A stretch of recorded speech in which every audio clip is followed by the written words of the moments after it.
The Laws of Human Nature by Robert Greene.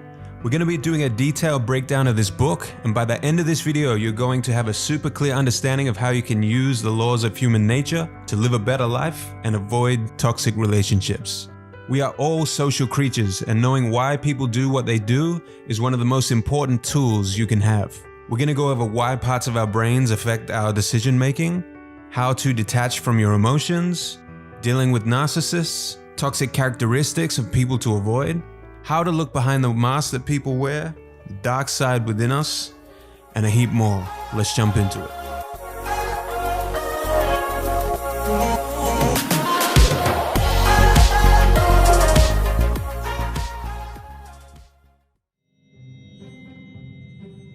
This is Jane. Jane is married to Paul. What Paul doesn't know yet is that Jane has actually been engaging in an affair with her co-worker John for the past 2 months. Here is Mark. Mark likes to give to the poor, but only if he can promote it to his fans on social media and gain more followers. Mary and Kate like to pretend like they are friends, but behind closed doors they gossip and try to sabotage each other. So why do we do what we do? Law 1. The law of irrationality. Master your emotional self. You like to imagine yourself in control of your fate, consciously planning the course of your life as best you can, but you are largely unaware of how deeply your emotions dominate you. I bet you think that you're in complete control of your life, but are you really? You are for the most part completely unaware of how deeply your emotions control your life. The changes in your mood and this disconnect from reality is where bad decisions and negative thoughts originate. Rationality is your ability to counteract these emotional effects on your decision making. The first step on the path to becoming a rational person is accepting that humans are fundamentally irrational creatures. Living organisms for millions of years depended on their instincts to survive. Over time, for some animals, this evolved from an instinct to a feeling of fear. Our brains have evolved to a higher mammalian brain, which is comprised of 3 parts. The first and oldest being the reptilian part of the brain, which automatically controls and regulates the body. This part of the brain is where our instincts derive from. Next is the old mammalian brain, or the limbic brain. Our feelings and emotions are governed here. And finally, on top of that, we have the neocortex, the part of the brain that controls cognition and language. Our rationality resides here between these 2 parts of the brain. Let me explain why. Our emotions originate here in the limbic brain. Chemicals are released to arouse our awareness of our surroundings. The problem is when we try to translate these sensations and feelings into words using our neocortex. For these 2 different parts of the brain, the communication and translation taking place between them is often inaccurate, and hence leads to our irrationality. Emotions and cognition are not easily translatable. What seems like anger may truly just come from a source of envy. Whereas animals feel fear for a short time, we often dwell on our fears. We make them greater than they are, and we can feel long-term anxiety. We are always feeling certain emotions, and therefore they are always infecting our thinking. Rational people are aware of this. Being able to mitigate your emotions from your thinking helps you make rational decisions. Irrational people are not even aware that their emotions are playing a role in their thinking, often making rash decisions or exploding with rage over menial discomforts. Don't worry though, there are ways we can mitigate our inherently irrational minds. Step 1. Recognize and understand your biases. The most common emotion is the desire for pleasure and the avoidance of pain. This pleasure principle in thinking is the source of all our mental biases. Confirmation bias. Going in search of evidence to support your point of view and turning a blind eye to anything that disconfirms your held belief. Finding evidence that confirms what we want to believe is confirmation bias. Counteract this by also playing devil's advocate and finding opposing views. Conviction bias. How can this idea be wrong if I can have so much energy to defend it? You may even have doubts about the truth of this belief, but now you have dug a hole where you feel the need to defend the idea and convince yourself that it is true. Appearance bias. The halo effect. If someone appears to have a positive quality, we tend to attribute other positive qualities to that person without any evidence. Likewise for negative qualities. Appearances are misleading. The group bias. We love and are relieved when we find other people who think the same way that we do. Isolation and disparity from the group makes us depressed. Groupthink is when people take up ideas solely because they bring us comfort and a sense of belonging to the group. The blame bias. Our innate response is to blame others. It is more painful to look in the mirror and admit our mistakes. This is the blame bias. Superiority bias. We all like to think of ourselves as likable, ethical, and rational. But this can't actually be true, because if it were true, we would all have world peace, and that just isn't the case. Step 2. Beware of inflaming factors. Our minds latch onto emotions and we become reactive. Here are some factors which can inflame your irrationality. Trigger points from early childhood. Sudden gains or losses like winning the lottery or losing everything that you have, and then on top of that losing someone that you love in the same month. Rising pressure. Under stress, the primitive parts of our brains kick into action. This is why you see soldiers and people trying to get into the special forces put under such high stress situations. This is because it brings out their true character. Inflaming individuals. Certain individuals in your life can trigger your irrational thinking in positive and negative ways. The group effect. You can get caught up in the collective emotion when surrounded by others. You can see this on display at religious and political gatherings. Step 3. Strategies to bring out the rational self. Here are some strategies to become a more rational person. 1. Understand you are fundamentally irrational and that the emotional being thrives on being ignorant. 2. Examine why you reacted a certain way to a stimulus in your life. 3. Increase your reaction time. Take a step back and remove yourself from a situation. Cool down the emotions and let the rational perspective of the situation arise. 4. Stop trying to change people. Our interactions with others are a major contributor to our emotional chaos. You judge, you see things that you don't like, you want to change people. You get upset, you get frustrated, but it's a losing game. Accept people for what they are and just try to work with what is presented before you. If you want to feel more clarity and calmness in your life, then the first step is to tame your emotions. Law 2. The law of narcissism. Transform self-love into empathy. We are all narcissists, some deeper on the spectrum than others. Humans are social animals, and from the moment we are born, we have a need for attention. People will do almost anything to get attention. This includes crimes, attempted suicides, and hoaxes gone wrong. So where do you fall on the narcissistic spectrum? If you are anywhere below, let's say the middle of the spectrum, you fall into the category of deep narcissism. You are self-righteous, reactive, rageful, and seek vengeance. These are the only ways you know how to mask your insecurities. If the conversation isn't centered around you, you may give a distant stare or become impatient until the conversation is again centered around you.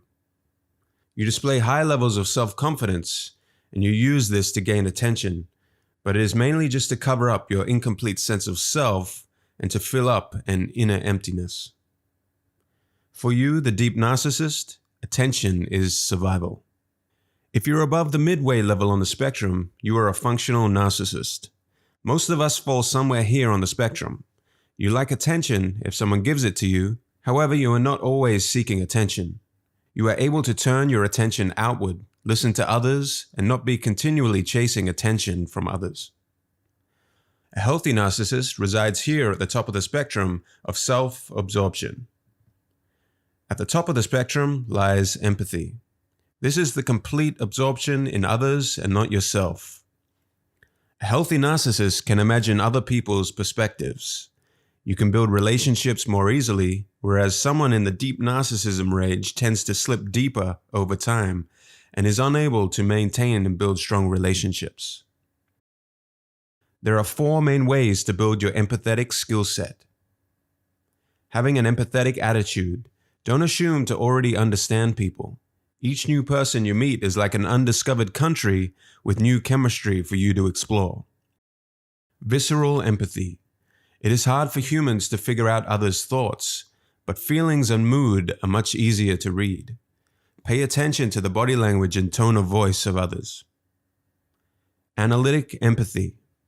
As Abraham Lincoln once said, "I don't like that man. I must get to know him better." Don't close yourself off from others that rub you up the wrong way or who you know that you disagree with. The empathetic skill. Becoming more empathetic is a process. In order to understand others better, you need feedback. You can do this by simply asking someone their feelings and thoughts and seeing if you were correct in your assumptions.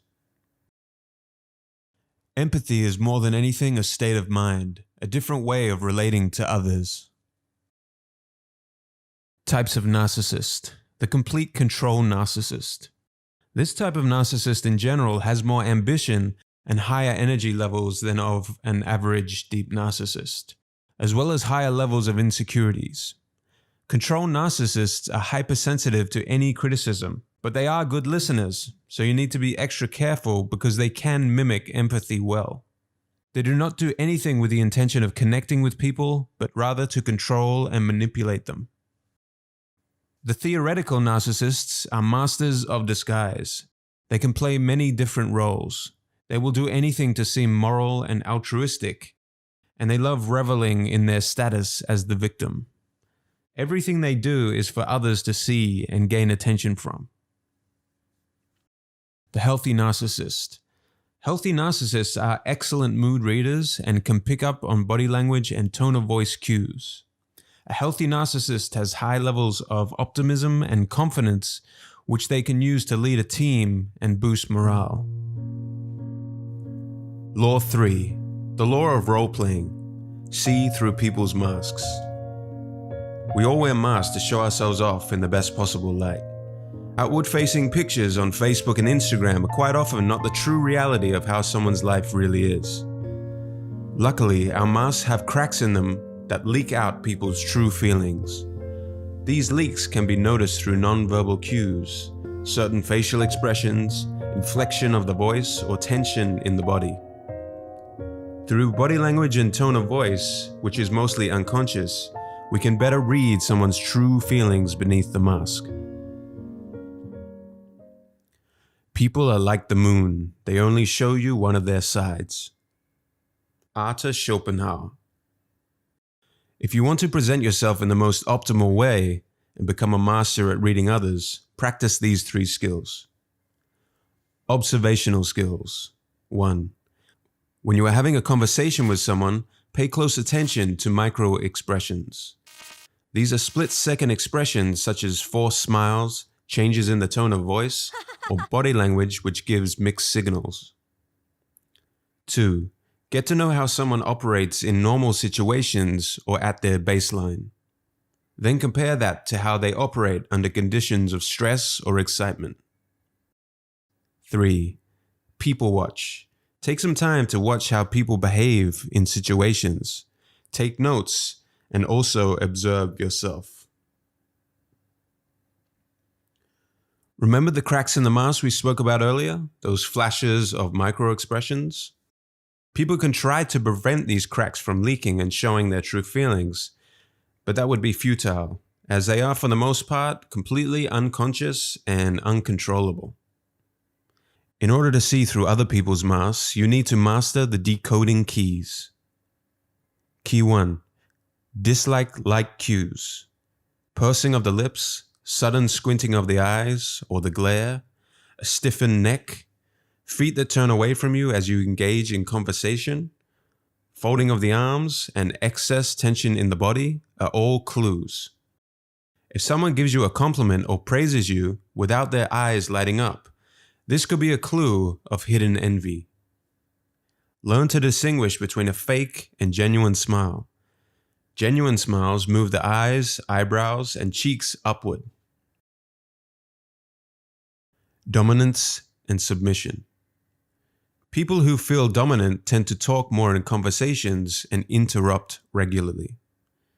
It is fairly easy to meet a couple and notice which one is the dominant one in the relationship. The dominant partner may seem to only half listen to their partner in a group conversation and will make eye contact with others in the group, but not their partner as often. Deception cues. People who are trying to hide something become more chatty and animated. Gestures with the hands and arms can become more exaggerated.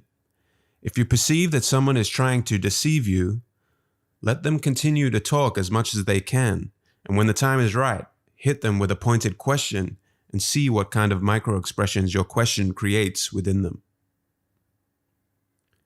The art of impression management. In order to perform optimally in social situations, you can do the following. Be aware of your nonverbal cues like body language and tone of voice. Give genuine smiles and use welcoming body language. Make sure you create the right first impression. Selectively make yourself absent and create an air of mystery. Make your behavior less predictable and project saintly qualities like sincerity and honesty. Law 4. The law of compulsive behavior. Determine the strength of people's character. Our characters are formed in early childhood and by our daily habits. You can measure the strength of someone's character by how well they handle adversity, their ability to work with others, their patience, and their ability to learn. Character is destiny. Heraclitus. The word character comes from ancient Greek and was used for an engraving instrument. Our characters are stamped within us. Spirits and gods do not control us. Our character does. It is impossible to remove your character, but it is possible to lessen or stop negative patterns in your life. You need to first understand your own character and then learn to value character above all else when choosing a partner to work with or an intimate partner. Character should be placed above intelligence, beauty, and reputation. Actions repeated over time is the main indicator of someone's character. People with strong character do not give up easily, are persistent, and are open to new ideas. People with weak character, on the other hand, are overwhelmed easily, difficult to rely upon, and not open to learn from others because needing to learn from others would imply criticism or shortcomings. The most significant indicator of people's character comes through their actions over time. Toxic characters. You need to first identify and then steer clear of people with these toxic characteristics. The hyper-perfectionist. Someone who may seem dedicated, but is unable to delegate and must control every situation. In other words, a control freak. The relentless rebel. Someone who hates authority and mistrusts anyone in power. They cannot accept any criticism and are often childish in their behavior. The personalizer. Someone who is very sensitive and thoughtful. However, that sensitivity only goes one way, which is inward. They take everything personally. Avoid these people because they will try to make you feel guilty for something you said or did that spurred their sensitivity. The drama magnet. Someone whose only way to get attention is by surrounding themselves with drama and problems. They always find a way to become a victim in any given situation. The big talker. Someone who is always talking a big game, but never actually finishes anything they have started. They will inevitably just waste your time. The sexualizer. someone with an abundance of sexual energy. This usually comes from a dark place, and they tend to see every relationship as a possible path to something sexual. The pampered prince or princess, someone who is overindulged and given too much attention by their parents at a young age. If they don't get what they want, they can show baby-like behavior to an extreme of even throwing tantrums. The moralizer, someone who condemns something but secretly is drawn to that thing. They seem moral, but they have a secret dark side. Law 5. The law of covetousness. Become an elusive object of desire. We are marked by the continual desire to possess what we do not have, the object projected by our fantasies. It is human nature to desire things we don't have, and once we have finally obtained that desire, we are already distracted and looking for something better. Most often this is referred to as the grass is always greener syndrome. Nowadays, people see vulnerability and being forthright as a path to truth and honesty. Letting people know all your likes, dislikes, fears, and loves, and believing that people should just love you and desire you for who you are. In actuality, what people really want is for their fantasies to be stimulated. But if you become too familiar, there is no mystery and no room for imagination. People's interest in you will be paper thin. Do not follow the moralism of the times, which urges honesty at the expense of desirability. Here are 3 strategies for stimulating desire. 1. Know when and how to withdraw.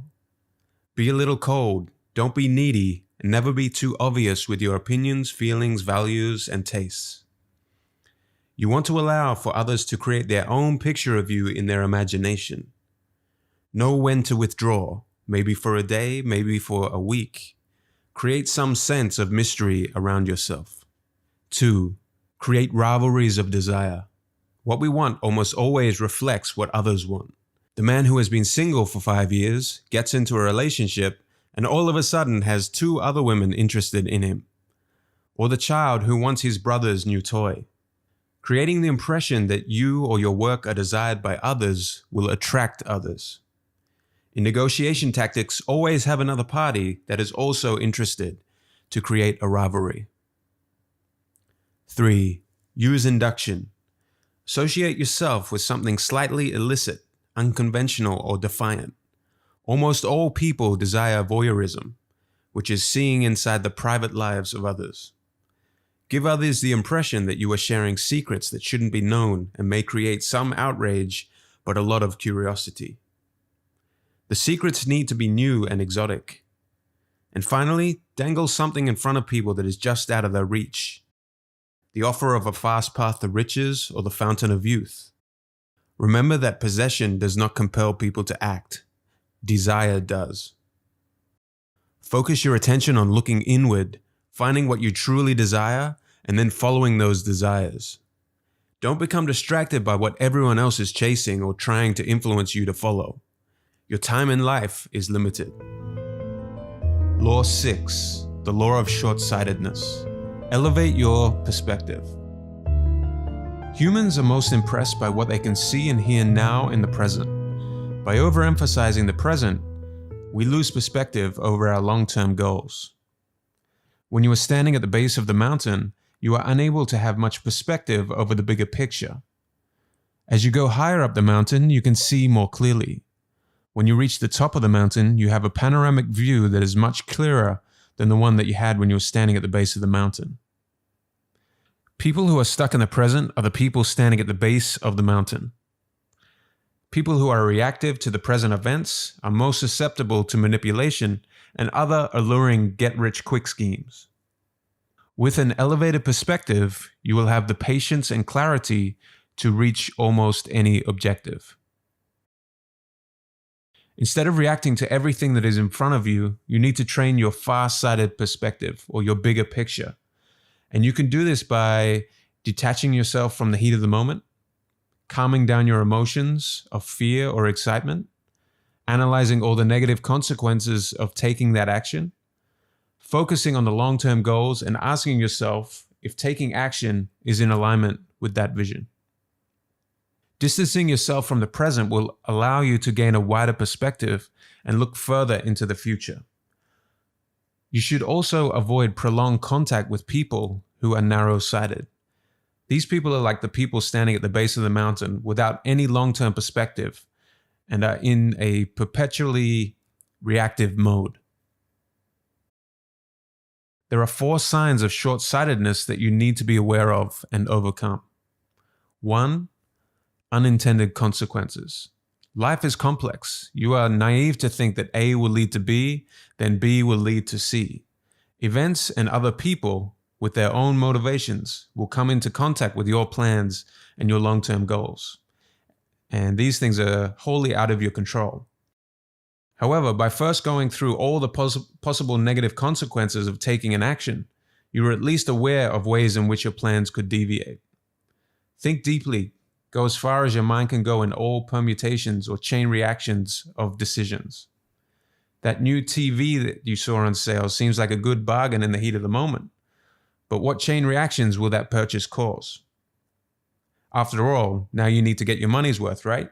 So what's that going to mean? One hour a day of Netflix and the news, which maybe turns into 4 hours a day. And, before you know it, over the span of a month, that is approximately 120 hours in front of a TV. Or if you extrapolate that out over a year, that's 1,460 hours. And over the next 5 years, 7,300 hours of your life. Was the TV on sale worth 7,300 hours of your life? 2. Tactical hell. When you find yourself in arguments on all fronts just to protect your ego or win the argument, you have probably lost sight of your long-term goals and vision. Now would be the time to ask yourself, what are my real values and priorities? Then focus your time and energy away from useless arguments and towards your long-term goals. Does winning the argument or protecting your ego help you to achieve those goals? Most probably not. 3. Ticker tape fever.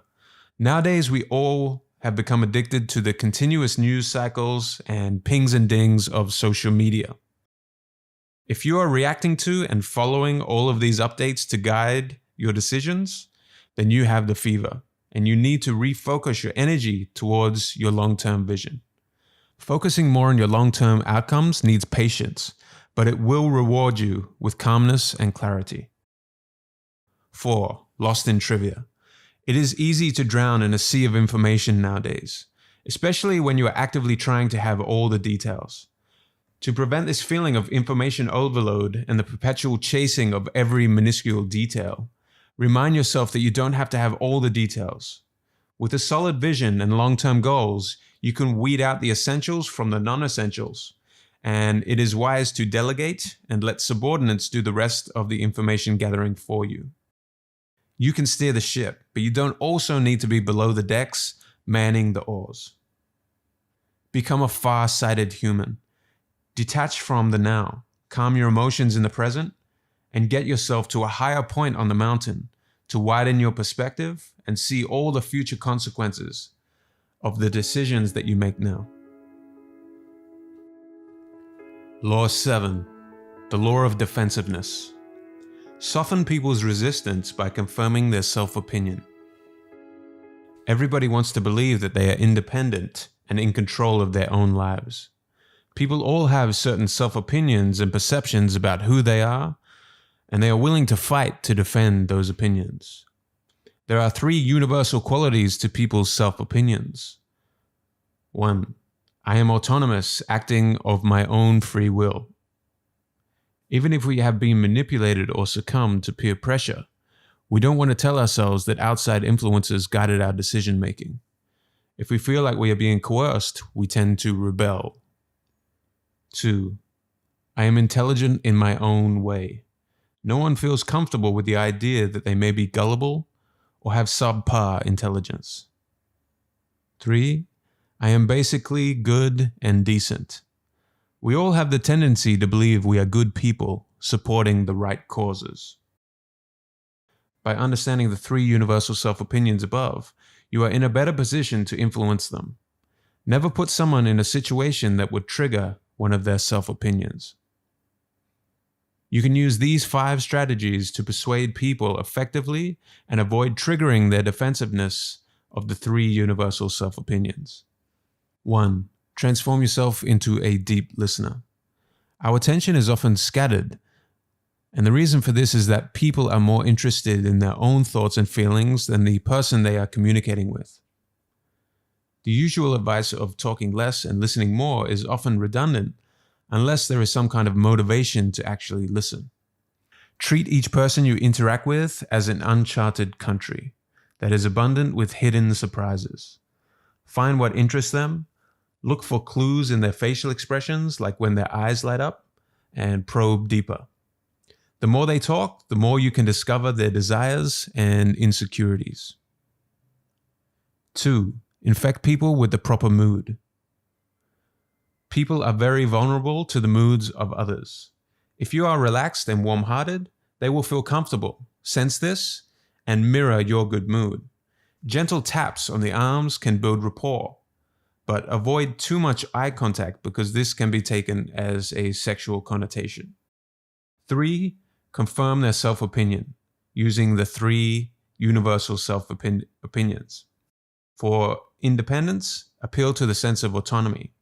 If you need to get their help, don't let them feel like they are being manipulated. Instead, position the favor in a way that makes the favor feel like it was their idea or choice all along. For intelligence, concede that their opinion on the matter is better than yours.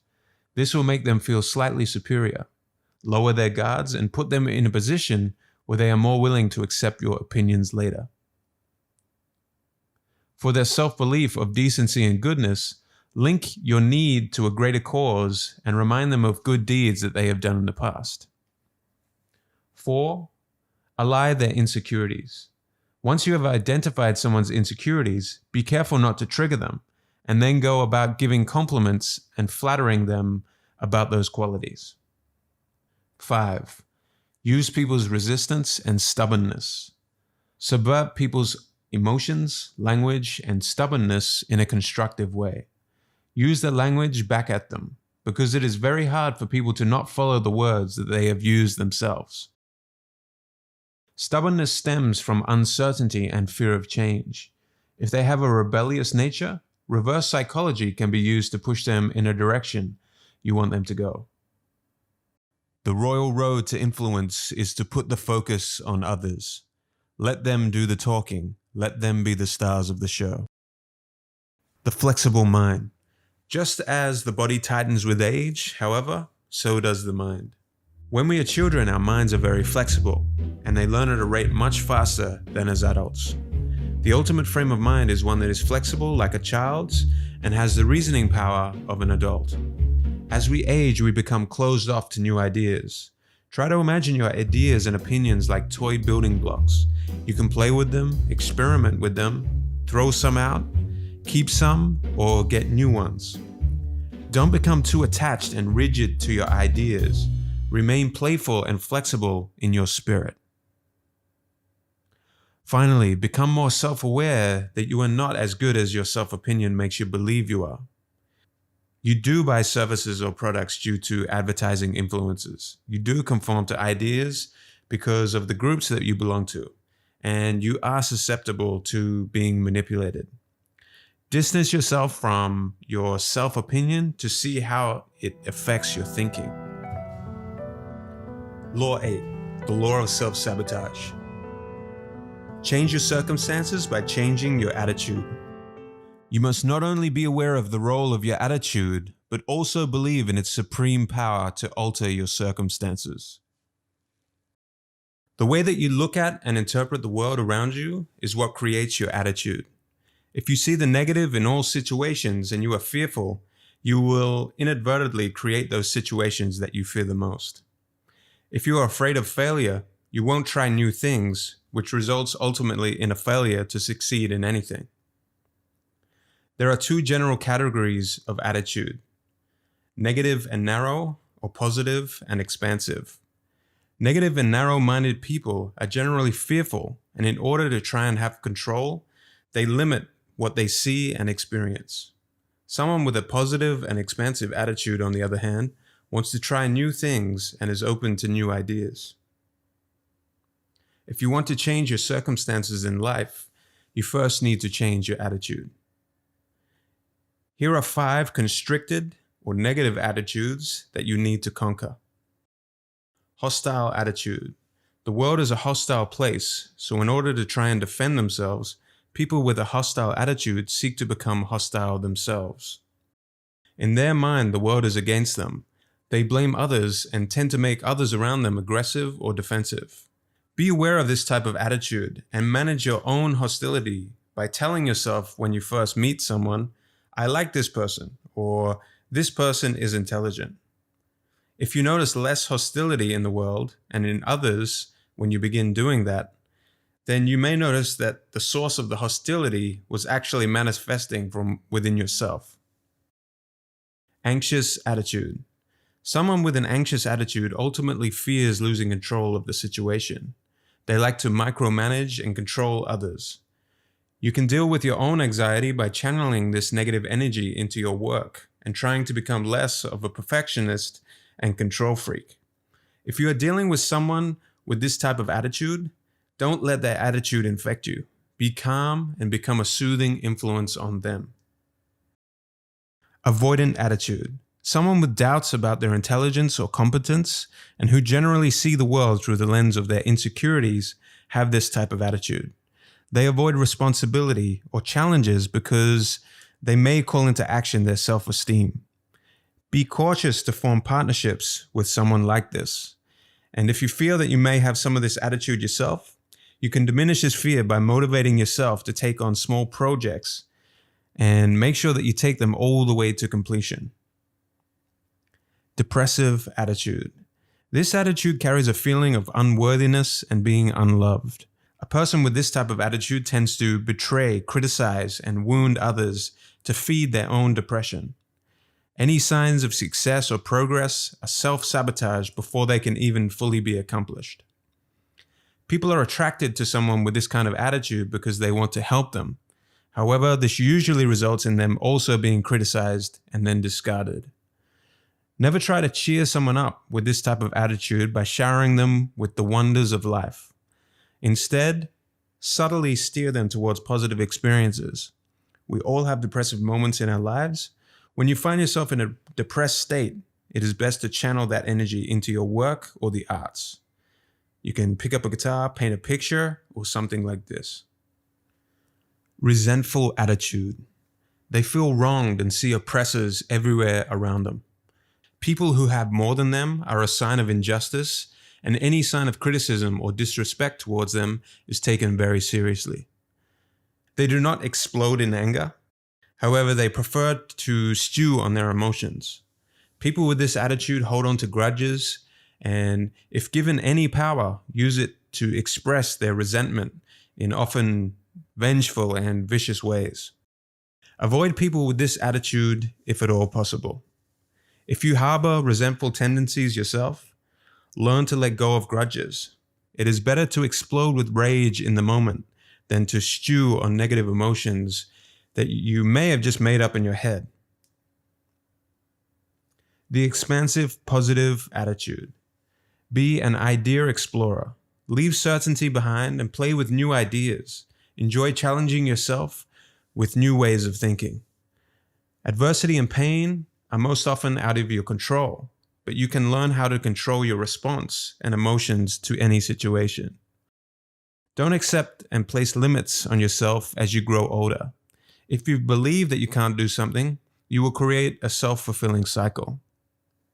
Your attitude plays a huge role on your health. Falling in love or getting excited about your job gives you more energy and allows you to recover from illnesses faster. Being depressed or stressed, on the other hand, does the reverse.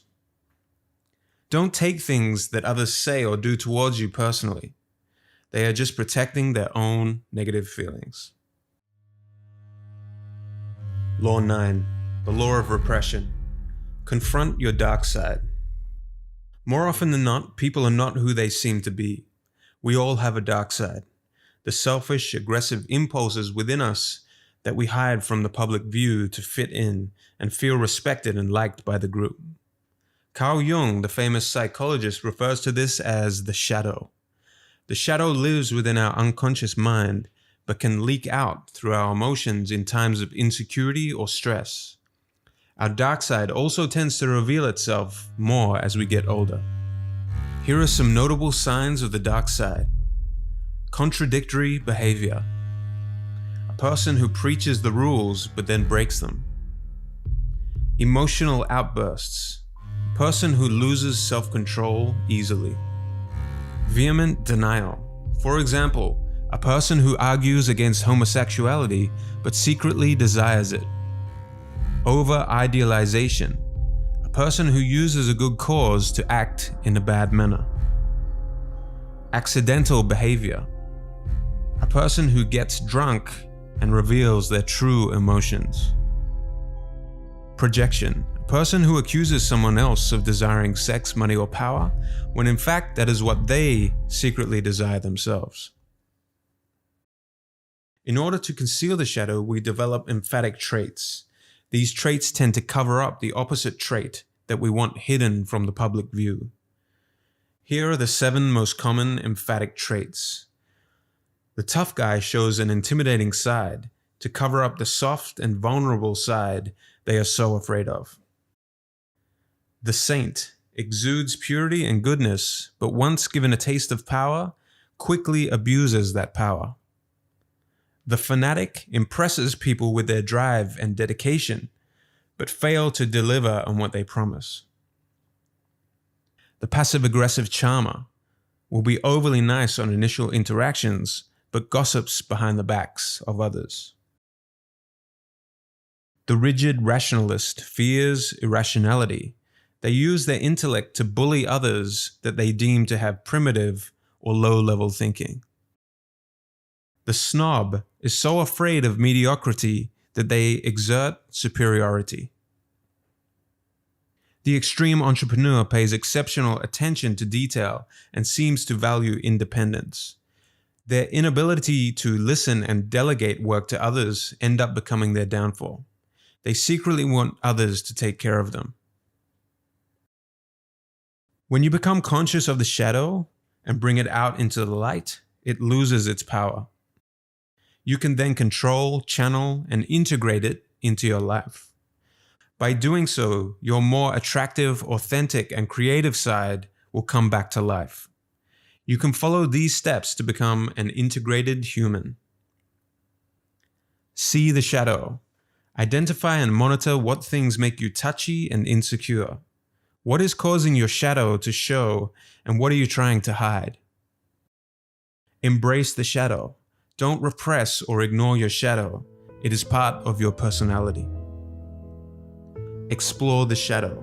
Explore your dark impulses and animalistic nature. If your shadow surfaces in dream states or dark thoughts, don't try to ignore it. Play with the ideas and channel that energy into your work. Show the shadow. Use the shadow as your ally if people get in your way. Respect your own opinions more and others less. Be more assertive and compromise less. Care less about what people think of you. And finally, don't be afraid to use the shadow at times to offend and even hurt people that have bad intentions or unjustly criticize you. Show your shadow proudly. The more you repress the shadow, the darker and uglier it becomes.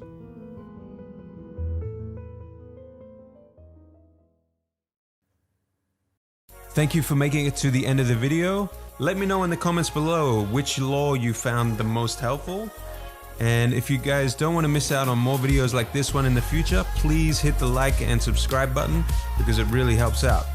Also, this was only 9 of the 18 laws in the book. So if you would like me to do the other laws, which would be laws 10 to 18, please let me know down below, so I can get an idea of if these laws were even helpful to you guys or not. So thank you so much. Have a good day.